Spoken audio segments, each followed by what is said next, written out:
Esta mañana del 1 de mayo se realizó las manifestaciones de reivindicación obrera en las calles de Quito. Por un lado se encontraba la oposición, quienes se sienten afectados por varias decisiones del Estado, y por otro lado quienes respaldan al régimen actual.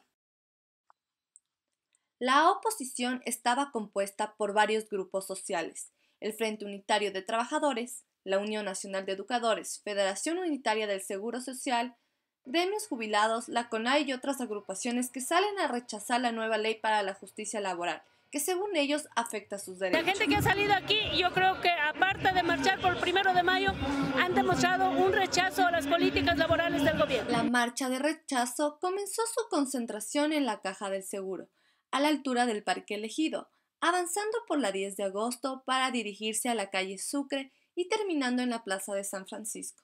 Todos sus participantes con pito, carteles, monigotes expresaban su descontento con el gobierno, mientras que la defensa liderada por el presidente Rafael Correa se tomaron la avenida Rodrigo de Chávez, luego avanzan por la Pedro Maldonado para terminar en la Plaza Santo Domingo, en la cual se montó un escenario para la celebración de dicha revolución. Están aquí los trabajadores que antes ganaban salarios de miseria y ahora tienen el salario más alto de la región, que por primera vez en historia permite cubrir el 100% de la canasta familiar. Las marchas también se realizaron en las principales ciudades del país, como Guayaquil, Loja y Cuenca, y 8.000 policías a nivel nacional resguardaron la seguridad del evento para que no exista ninguna confrontación entre partidos políticos.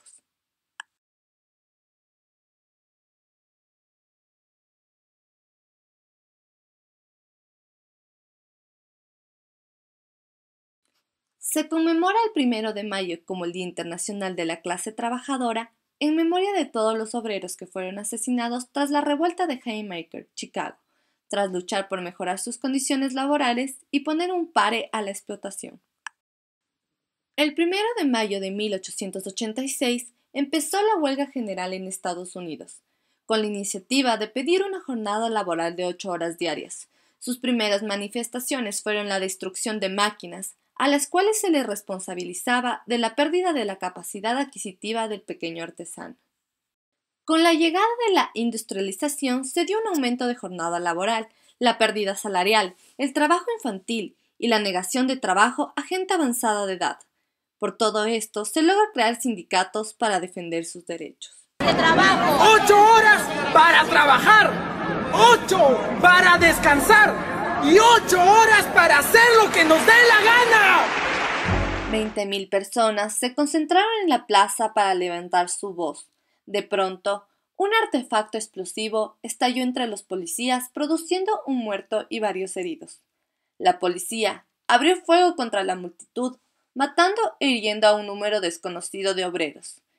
Se declaró el estado de sitio y el toque de queda, habiendo detenido a centenares de trabajadores que fueron golpeados y torturados, acusados del asesinato del policía. Los hechos que allí sucedieron son conocidos como la revuelta de Haymaker.